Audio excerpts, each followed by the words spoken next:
Pokemon Unite!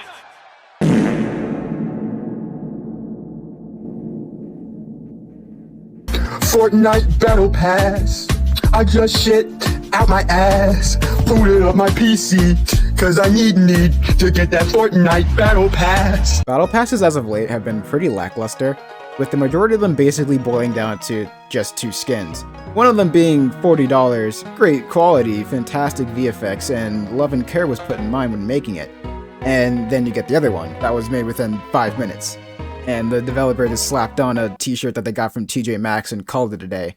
Honestly, any one of these could easily just be thrown into the gacha, and the majority of us probably wouldn't even bat an eye. Ironically, the Battle Pass used to be 100 tiers, but for some reason, they cut it down to 60?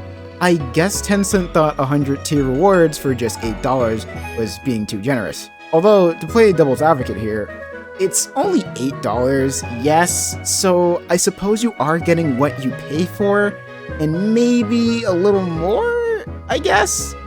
But some of the rewards could still stand to just be a bit better. What if in the Battle Pass, you could earn a small amount of gems that could just be enough to buy the next Battle Pass if you complete it all the way through? Just a thought.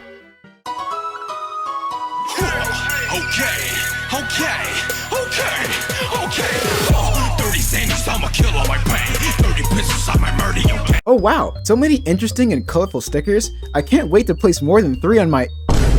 Oh, customization in this game is an absolute joke. It's popping! From basic ass poses to basic ass faces, to not even being able to put more than 3 stickers in some profile places. And why in the crimson blue hell does putting on a t-shirt, hat, or bracelet take all of my clothes off? I paid money for these clothes. I should be able to put on whatever the hell I want, whenever the hell I want. Oh, but these are set clothes, and set clothes are supposed to only go with the corresponding set pieces, because we want everyone to look the same with no individuality or freedom when customizing. I don't care. Just make the clothes compatible with every clothes type in the game. There is no reason for a hat or hair type to be gorilla glued onto one another. I don't want to wear that hair with this hat, and I don't want to wear that hat with this hair. It's such a small and yet significant detail that every other game gets correct. So why do you choose to fuck this one up this badly? For fuck's sake, I can't even change my eye color without having to spend some type of currency. Yeah, but like, it's only 100 tickets. Why does it cost anything at all? Eye, hair, and skin color is not a premium when making a character. It's quite literally the basics. Speaking of basics, where are the sliders? I would probably be way more enticed to buy set clothes, or any other clothes for that matter, from the shop if I could customize the color of it as well.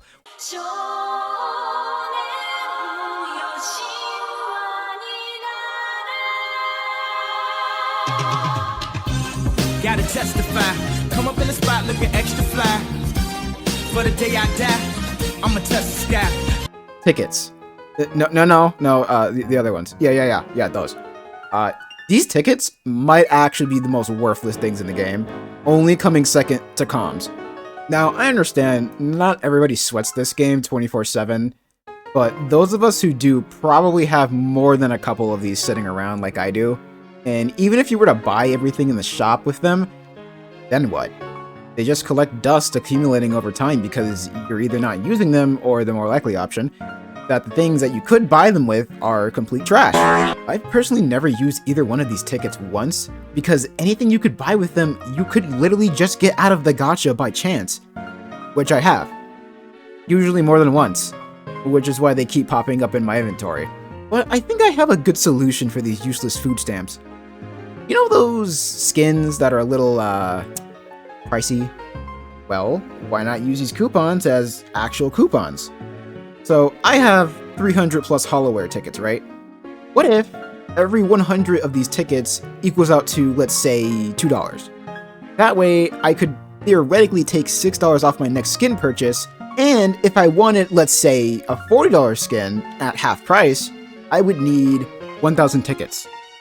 And to just outright buy the damn thing, I would need over 2,000 tickets. Now, I know that's a lot of tickets, and it's not like they're giving out these bad boys as much as they do with the Dorito tickets, but they could, whether it be through rank rewards, achievements, or, oh, I don't know, better Battle Pass rewards. It could be a good incentive to save and collect them. And as for the Dorito tickets, this one's much simpler. It's basically just the same thing, but discounting the set clothes in the shop. You might not even need to mock up the price on this one either. I'm sure someone out there probably has 15k these damn things. Money, money, money, money, money, money, money, money, money, money, money, money, motherfucker. Money on my motherfucking mind. Cut 5 haircuts at the same time. White gold pants, jet ski, made a wild. Speaking of skins, where are the bundles? Unfortunately, I wasn't born with the taste of silver in my mouth, so $40 is a good chunk of change, and in some cases, a price of a full-ass game, not a single skin. Okay, so like, Fortnite kinda got this on lockdown. Monthly, they come out with a decent skin, pickaxe, back bling, and I think some V-Bucks, all for the price of about like $4. $40 in Fortnite could literally get you 3 skins, all with individual cosmetics to go with said skins. What does $40 in Pokemon Unite get you? Here's one quality skin with decent VFX. Go nuts. For $40, the very least they could do is give us 3 skins with maybe no VFX, but have a good amount of thought and care put in mind. That would already feel like a much better investment than just the one skin. Not to mention, anytime people see someone with a $40 skin in game, they don't think, oh my gosh, wow, what an amazing skin, I have to have that. They think, oh my god, that dude really just wasted $40 on that. He's probably a tryhard. Why'd you even buy that, dude? Also, side note, something I particularly don't like is some Pokemon in this game have a bajillion skins, while others have to wait months on end for a fucking hat. And yeah, I know, there's a lot of Pokemon in this game, and making skins take time, especially if I want them to be good quality for about a full price game. But at least, I don't know, cycle through instead of just giving the same Pokemon more skins each week.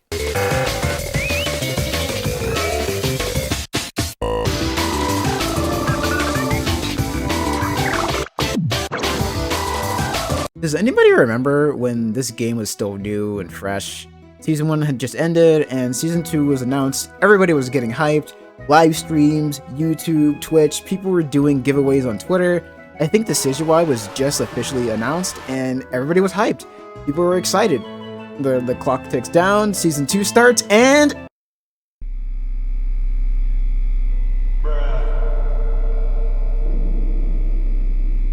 In fairness, Pokemon Unite never really said anything was gonna happen other from just Season 2 starting. But in literally every other game in existence, this is supposed to be a big deal. People are getting hyped. Expectation for improvement was in the air. And Pokemon Unite showed us what type of expectation we should have for them in the future. And well, here we are. And the worst event by far had to be that Christmas event. The rewards were laughable at best, with the cherry on top of the insult sandwich being a Pokemon that everybody already had at launch, but it was for rent only, with the big top prize being, you guessed it, a fucking hat. Oh wow. To their credit, they did change the map for the event, kind of.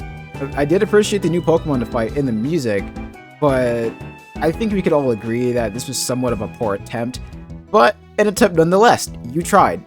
I would love for them to continue to change the main map for holidays and special events, and have better rewards and new and inventive game modes, and maybe letting us keep the holiday themed main menu because I'm kind of tired of looking at the same goddamn backdrop that doesn't move for the past 50 days.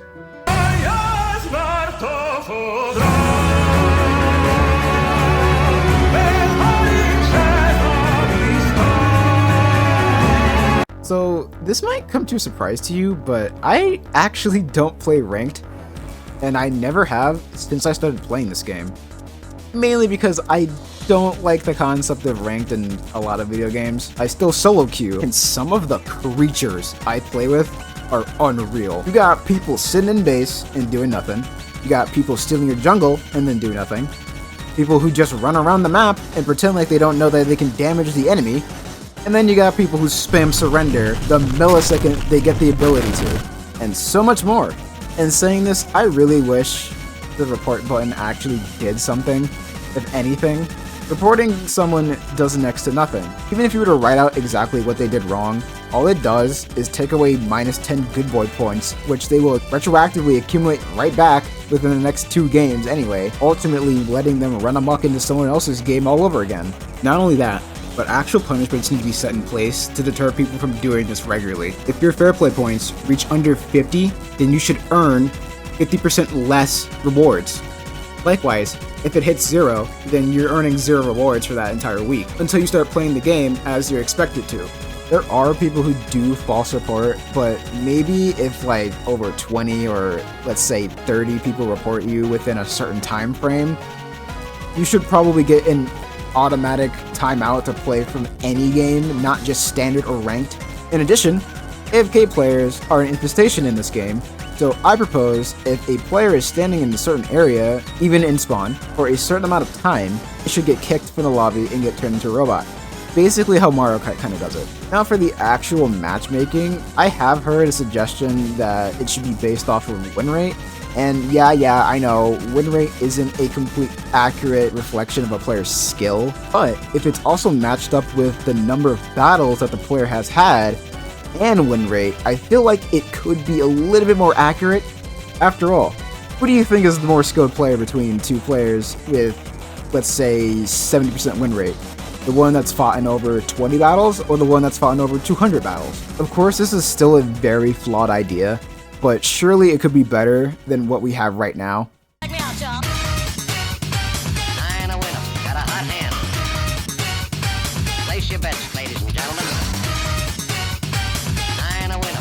The Pokemon Unite finally introduced achievements, which is great. I actually have almost little negative things to speak about this. Almost. For the most part, the rewards are actually quite good, whether it be coins or tickets, but my gripe is actually the stickers. Because to backtrack, why give us so many stickers when we can only use 3 at a time? It seems very counterintuitive. And the one thing I would really love to see, and I'm sure others would too, is a way to unlock shiny skins. I have no idea what type of challenge they would put in for this, but some way to unlock a shiny variant of your favorite Pokemon for free would be an amazing encouragement to play the game regularly. So yeah, get on that. Talk to me nice, talk to me nice. I don't wanna talk if you're not gonna talk to me nice, talk to me nice. The communication is non-existent. The only thing they ever tell us is what Pokemon is quirked up on a Tuesday, along with the most basic knowledge imaginable that no one asked for. Seriously, is anyone else concerned with how the Pokemon Unite Twitter account thinks a bunch of 6-year-olds is on this app? Like, I get it. At its core, it's a kid's game. But the app that they're currently using most certainly is not for kids, so why are they treating us like one? Although, make no mistake, I'm fully aware that this is just a faceless corporation account whose only purpose is to spout out what Pokemon skin that you're inevitably going to waste your money on, and how super sorry they are that they fucked up another update and somehow made Cramorant an immortal god. Completely helpless to stop its rampage. And then as a form of apology, give out retribution. Listen dog, I'm not asking for a Lamborghini here, but this? I thought you wanted people to play the game longer, not speedrun the season. I'm sure that this is super helpful for others, but what about the people who don't buy battle passes? What about the people who already completed the battle pass? Why alienate a fraction of your player base? You know what could be universally used by everyone? You know what everybody wants more of? Well, it ain't this. To be fair, it's not like everyone is giving real feedback, and most people seem to just be begging for a Pokemon that they want every day. And you know what? I respect it. Maybe one day Reuniclus and Chandelure will join the game. Truly, I don't even know what the hell I'm expecting. It's Twitter. Well-crafted arguments, feedback, and genuine respect and human decency go to the die. They're already asking questions, it's just the wrong ones. I want to see, how do you think we should fix matchmaking? What skin in the shop do you want to see on sale? What type of quality of life would you like to see in Unite? You know, actual engaging and useful questions. There is an actual website where you can give feedback to the game, but for some reason, it's not in the game 24/7, even though it should be. And if you haven't already, I heavily advise you to fill it out. Who knows, maybe together we might be able to fix this dumpster fire of a video game.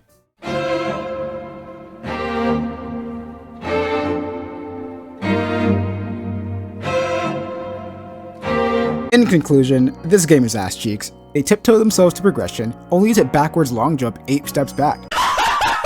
What the fuck? What the fuck was that? The devs barely talk to us. One skin can cost an arm and a leg, And the worst offense of all, I can't customize my drip.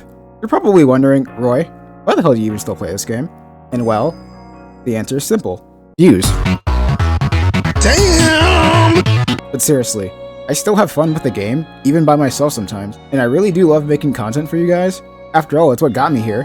Which, by the way, thank you very much, everyone. I never would have thought this dinky little channel would have even gotten this far. Guys, this is so incredibly epic. I'm literally foaming at the mouth. Can we please mail me a PS5? So don't worry, me shitting on the game doesn't mean I'm gonna stop making videos on it. But don't be surprised when I make other videos that aren't Unite in the future. And who knows, maybe similar videos like this one, if it does well. So yeah, that's about it. I'm sure I probably missed a couple things, or hey, maybe you disagree with one of the points I made. Well, too bad. YouTube's still afraid of opinions. So the only way you can let me know is by writing it down in the comments. And while you're down there, tell me what you also hate about Unite. That's all the time I've got. I gotta get back to waiting for Nintendo to stop delaying Breath of the Wild 2 for the 8th time. Later.